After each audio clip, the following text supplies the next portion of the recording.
क्या है ये?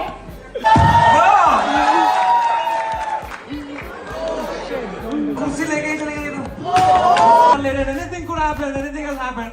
You witness history. But thank you so much for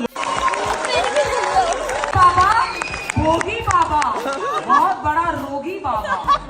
बाबा और बाबा तुम्हारे फूंक नहीं लगी तो हम क्या करें? भाई बोलता है कि उसको पत्थर पड़े थे, वो कश्मीर से, तो कश्मीर से भागते भागते यहाँ तक आया, बहुत पत्थर पड़े थे। भाई पढ़ने चाहिए भाई। भाई जैसे तू बातें करता है और जैसे तू लोगों के साथ बिहेव करता है ना भाई, किसी भी डिसेबल बंदे का मजाक उड़ा लेगा, किसी भी किसी के रिलीजन पे मजाक उड़ा लेगा भाई, तेरे को पत्थर नहीं भाई, तेरे को वीट पड़नी चाहिए, समझ रहे तू? एकदम ऐसा। देखो इस आदमी से पूरे देश वाले या फिर पूरे कश्मीर वाले नाराज है, क्योंकि कश्मीर वालों के नाम की सारी सिंपत्ति तो ये खा गया कि लोग जिनके साथ सच्ची में हुआ है, जिसमें कश्मीरी पंडित के साथ सच्ची में जो हुआ है। देखो भाई समय बहुत बलवान होता है, पर ये समय तो प्रेग्नेंट है भाई, इसका पेट देखो भाई। समय रैना और तन्मय भट्ट ने एक दूसरे का शरीर एक्सचेंज कर दिया है भाई, मालूम? पहले समय रैना का वजन कम था, 70-60 किलो था, फिर और तन्मय भट्ट का था 150 किलो, 160 किलो AIB के टाइम पर। और अभी एकदम दोनों एकदम स्विच हो गया है, मालूम? तन्मय भट्ट का हो गया 60-70 किलो वजन, क्योंकि तन्मय भाई का जो चूसा है भाई समय रैना ने भाई, समय रैना ने उसका चूस के उसके 80 किलो वजन कम कर दिया। फिर कुल्लू ने थोड़ा चूसा, फिर 4-5 लोगों ने और चूसा है भाई तन्मय भाई का, तो विशाल तनवर ने भी थोड़ा चूसा था, और इतना ज्यादा कम हो गया है वजन समय। अच्छा दोस्तों वीडियो आखिर तक देखना, आखिर में वीडियो की अपोलॉजी भी है, अपोलॉजी सुन के जाना। तो लोग ऐसा बोलते हैं कि दुनिया में जो भी सक्सेसफुल इंसान है उसके पीछे किसी ना किसी का हाथ होता है, किसी की माँ का होता है, किसी की बीवी का होता है, किसी की बहन का होता है, पर वही समय रैना के पीछे तन्मय भट्ट के लड़का हाथ है। मजा आया। एक MMS लीक होना चाहिए, मालूम? तन्मय भट्ट, गेमर फ्लिट और समय रैना, इन तीनों का MMS लीक होना चाहिए भाई। इनका मैं रोस्ट तो कर रहा हूं, पर इतना इनका एक MMS लीक होना चाहिए भाई। लिंक इन बायो भाई, देखो मेरे इंस्टाग्राम पे जाओ, link in bio link in bio, new link भेजो सबको लिंक भेज दो भाई। समय रैना, तन्मय भट्ट और गेमर फ्लिट भाई, इन लोग का जो गो एको चेंबर है, इनका पब्लिक MMS लीक होना चाहिए भाई। देखो दोस्तों, आप पछताने से क्या हो गए जब चिड़िया चुग गई खेत, चिड़िया चुग गई खेत भाई। देखो समय रैना होशियार तो भाई, मैं पहले समझता था कि एक गवार कुछ था, वो कश्मीर से भागा हुआ गवार है जिसको पत्थर पड़े। नहीं भाई, होशियार तो है भाई। भाई को चाहिए थी पहले, देखो भाई ने देखा सभी के लिए टॉप कौन है स्टैंड अप कॉमेडी। तब स्टैंड अप कॉमेडी में पहले नाम बहुत तन्मय भट्ट का, जब AIB था तो बहुत नाम चलता भाई। इंडिया गॉट टैलेंट भाई झाड़भर नहीं है भाई AIB के सामने। जिन्होंने AIB देखा है उनको मालूम है कि इंडिया गॉट टैलेंट कुछ भी नहीं है उसके सामने।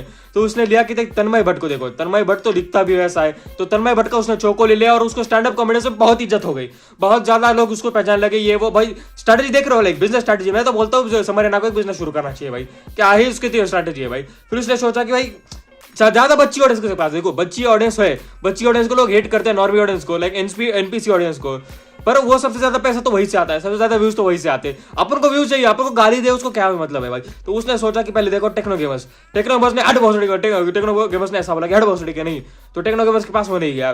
फिर कहा कि गरीब का फायदा उठाने गेमर फिट, जिसका चैनल भी बहुत बढ़ रहा था और वो गरीब भी था, तो गेमर फिट का उसने गेमर फिट का लिया। तो फिर गेमिंग की ऑडियंस, बच्ची ऑडियंस उसके पास आ गई, फिर उसके तन्मय भट्ट के स्टैंड अप की ऑडियंस आ गई उसके पास। तो इन दोनों की ऑडियंस मिलाकर देखो, अगर तन्मय भट्ट को कुछ भी बोलते हो या फिर समय रैना को कुछ भी बोलते हो, तो उसकी बच्ची ऑडियंस आके वह कैसे बोला हमारे थर्ड बायोलॉजिकल फादर को कैसे बोला, oh my God my father समय रैना बोल के उसकी छोटी छोटी आंट्स मुझे लड़े आ जाती है, या फिर किसी भी जो भी उसको रोस्ट कर रहा है उससे लड़ने जाने जैसे। क्यों?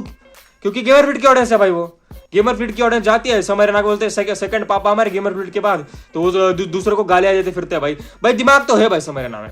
रोज आते हैं इस उम्मीद पे आज जीतेंगे कल जीते। देखो आपको एक बात बताओ, डार्क कॉमेडी बहुत ही अच्छा एक्सपेक्ट है। डार्क कॉमेडी लाइक किसी को ही जमती है, समय रैना को जमती है, वो बहुत अच्छी बात है कि वो एक इंसान है उसके ऊपर जमती है भाई। पर आजकल जो लहर आ चुके हैं ना, कोई बच्चे लाइक काजल पांडे जैसे, सेजल ये जैसे लड़कियां भी ऐसे डार्क कॉमेडी यूज कर लेगी, क्योंकि हाइप मिल रही है भाई, पैसा मिल रहा है। मैं भी 4-5 डार्क कॉमेडी के जोक मार सकता हूँ, किसी की डिसेबिलिटी के ऊपर हंस सकता हूँ, किसी के कलर के ऊपर हंस सकता हूँ, किसी के रिलीजन के ऊपर हंस सकता हूँ, पर मैं वैसा नहीं करना चाहता ना भाई, क्योंकि मैं अपने प्रिंसिपल के साथ क्यों सैक्रिफाइस करूँ कि 4-5 में भी डार्क जोक मारकर फेमस हो सकता हूँ, मेरे पास भी पैसा आ सकता है, मेरा मोनेटाइजेशन हो सकता है, पर मैं ऐसा नहीं करना चाहता ना। मुझे बुरा लगता है ना अगर मैं किसी की डिसेबिलिटी पे हंसूं। मेरे बहुत सारे लोग हैं, जो बहुत सारे दोस्त हैं जो डिसेबल है, उनको कोई तो प्रॉब्लम है उनकी बॉडी के अंदर, फिर भी उनका दोस्त हूं ना, ऐसा मैं मजाक नहीं उड़ाता। पर समय रैना जो डार्क कॉमेडी के नाम पर किसी का मजाक उड़ाता है, एक लंगड़ा इंसान आया था वापस इंडिया गॉट टैलेंट पे, उसके पैर का मजाक उड़ा रहा है भाई, और लोग भी वहां पर लाइक हाइप करे कि ओ माय गॉड समय डज नॉट हेजिटेट, समय माय फादर, समय India is not ready for समय रैना's ह्यूमर। भाई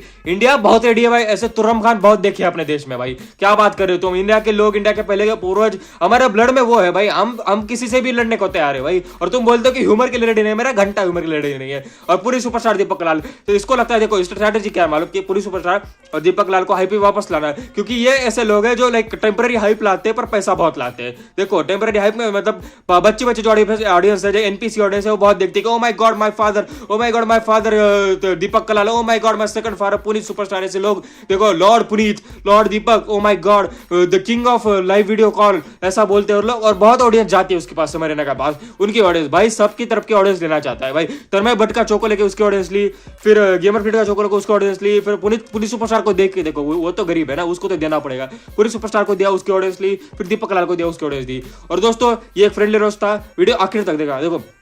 और मिलते हैं, तब तक सुनो मेरी बात। मुझे वीडियो के लिए टॉपिक सुझाव कमेंट सेक्शन में लिख दो। अगर आपने अब तक वीडियो देख रहे हो तो कमेंट सेक्शन में लिख दो कि हाँ वीडियो देख रहा हूँ साले, ऐसा बोल दो। मैं तब तक के लिए बाय बाय। मैं मिलता हूँ अगली वीडियो में, तब तक के लिए बाय बाय, जय हिंद। कोई हो कहीं से हो घंटा फर्क नहीं पड़ता, पीछे कितनी बैकअप